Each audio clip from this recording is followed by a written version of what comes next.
Top quality और consistent performance के लिए सिर्फ सिल्वर पंप्स। टॉप क्वालिटी और कंसिस्टेंट परफॉर्मेंस के लिए सिर्फ सिल्वर पंप्स, नाम याद रखना। गौरवशाली महाराष्ट्र महोत्सव हा उपक्रम अतिशय प्रेरणादायी, संपूर्ण माहितीने परिपूर्ण, सखोल अभ्यासांती निर्माण केलेला आहे। राष्ट्रवादी काँग्रेस मी मनापासून धन्यवाद व्यक्त करतो की जांभोरी मैदानामध्ये याचं प्रदर्शन आपण केलं। आज माननीय मुख्यमंत्री आणि उपमुख्यमंत्र्यांच्या सूचनेनुसार मंत्रालयामध्ये महाराष्ट्रातील जनतेला ते बघता यावं म्हणून या ठिकाणी ते सजवलं आहे। आपल्या महाराष्ट्राची वैभवशाली परंपरा, संपन्नता, समृद्धता आणि म्हणून ज्यांच्याकडे बघून अभिवादन करून जगण्याची प्रेरणा मिळते अशा सगळ्या महापुरुषांपासून कसं जगलं पाहिजे याचा आध्यात्मिक रास्ता दाखवणाऱ्या संत परंपरेपासून बरोबरीने महाराष्ट्र निर्मितीच्या आंदोलनामध्ये ज्यांनी शहीदी दिली अशा आपल्या हुतात्म्यांपर्यंत, त्या आंदोलनाच्या घटनाक्रमापासून प्रत्यक्ष महाराष्ट्र राज्य निर्मिती आणि मग त्यामध्ये सर्व मुख्यमंत्र्यांनी केलेलं महाराष्ट्राच्या विकासाचं योगदान, उपमुख्यमंत्र्यांनी केलेलं त्यासाठीचं केलेलं महत्त्वाचं कार्य आणि महाराष्ट्रातील भारतरत्न या सगळ्यांनी हा पूर्ण परिसर, उत्कृष्ट चित्र आणि संपूर्ण माहिती याचा ठेवा बनला आहे आणि त्याचं आज उद्घाटन झालं। संपूर्ण महाराष्ट्राने जरूर पाहावं आणि राष्ट्रवादी काँग्रेसचा मैत्रीपूर्ण विनंती माननीय तटकरे साहेबांना मी करीन की आपण जांभोरीपासून हा प्रवास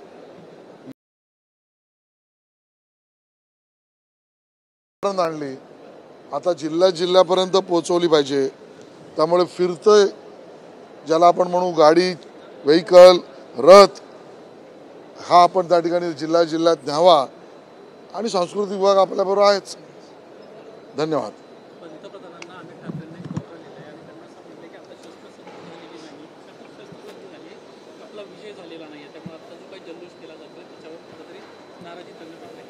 कोणाचं काय मत आहे, कोण कोणाला काय लिहितो, त्यांचं म्हणणं काय, या सगळ्या गोष्टींवर आम्ही प्रतिक्रिया देणार नाही। आमच्या दृष्टीने आणि संपूर्ण 140 करोड भारतीयांच्या दृष्टीने भारतीय सेनेने जो केलेला पराक्रम आणि विजय आहे तो अतुलनीय आहे। जग त्या ठिकाणी भारताच्या सेनेचा पराक्रम पाहत आहे। माननीय गृहमंत्र्यांनी तर काल सांगितलं 100 किलोमीटर आत जाऊन पाकिस्तानमध्ये आपल्या सेनेने पराक्रम दाखवला आहे। त्या भारतीय सेनेला सलाम करणं, त्यांच्याबरोबर उभं राहणं हीच 140 करोड भारतवासियांची भूमिका आहे। माननीय पंतप्रधान नरेंद्र मोदीजी आणि संपूर्ण भारत सरकार याने विविध पद्धतीने केलेल्या राजनैतिक आणि डिप्लोमॅटिक निर्णयामुळे जेरीस आलेला पाकिस्तान आणि उद्ध्वस्त होऊ पाहिलेला दहशतवाद याविरुद्धचं ऑपरेशन सिंदूर हे आम्हाला प्रेरणादायी आहे आणि म्हणून त्याबरोबर संपूर्ण भारत आणि आम्ही उभे आहोत। सभी पार्टियां उसमें शामिल है, लेकिन संजय राउत कह रहे हैं कि कहाँ पुतिन ने डेलीगेशन भेजा था, कहाँ जेलेंस्की ने भेजा था, कहाँ इजराइल ने भेजा था। ये तो टूर एंड ट्रैवल एजेंसी खोली है सरकार ने। देखिए, टेररिज्म के खिलाफ के लड़ाई में अलग अलग शस्त्र काम करते हैं और उसका उपयोग भारत की सरकार कर रही है।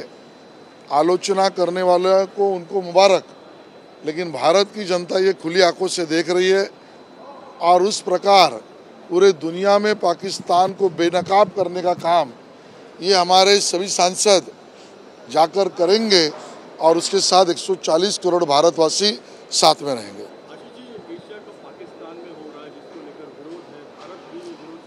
मैं इसके ऊपर कोई प्रतिक्रिया टिप्पणी नहीं दूंगा। बीसीसीआई की बात पर मेरा कहना अधिकार भी नहीं, लेकिन इतना जरूर कहूंगा आगे आगे देखिए होता है क्या। सर, कल सीजीआई आए थे, उन्होंने प्रोटोकॉल नहीं होने का आरोप लगाया। इन चीज़ों की सार्वजनिक चर्चा करना मुझे लगता है आज उसकी ज़रूरत नहीं। लेकिन जिन्होंने गलती की है वो आगे चल के गलती सुधारेंगे। राहुल गांधी भी एक बार जो है आशीष जी या सगळ्याची सार्वजनिक चर्चा करणं मला योग्य वाटत नाही, पण ज्यांनी चूक केली आहे ते यापुढे चूक करणार नाही आणि चूक सुधारतील अशी अपेक्षा आहे। राहुल गांधी ने एक बार फिर से सवाल उठाया भारत के परराष्ट्र मंत्रालय पर, कहा कि उन्होंने पहले जानकारी दी पाकिस्तान को, फिर बाद में हमला किया। देखिए, इस बात पर राजनीति करना ये बहुत ही अनावश्यक चीज़ है और भारत सरकार ने और हम सब ने तय किया है इस पर कोई राजनीतिक बात ना करेंगे ना राजनीतिक जवाब देंगे। आज 140 करोड़ भारतवासी ऑपरेशन सिंदूर के विजय में आनंदोत्सव भी करेगा और जब तक दहशतवाद का खात्मा नहीं होगा ऑपरेशन सिंदूर चलेगा। ये भारत सरकार की भूमिका और अपने सेना का पराक्रम, इसके साथ हम लोग सब लोग खड़े हैं। मी उत्तर दिलेलं आहे, याच्यावर राजकारण आणि राजनैतिक भाष्य करणं आम्ही करणार नाही। सेनेचा पराक्रम आणि संपूर्ण भारतवर्ष पाकिस्तानला बेनकाब केल्याबद्दलच्या आनंदामध्ये आहे। हे ऑपरेशन सिंदूर दहशतवाद संपेपर्यंत थांबणार नाही।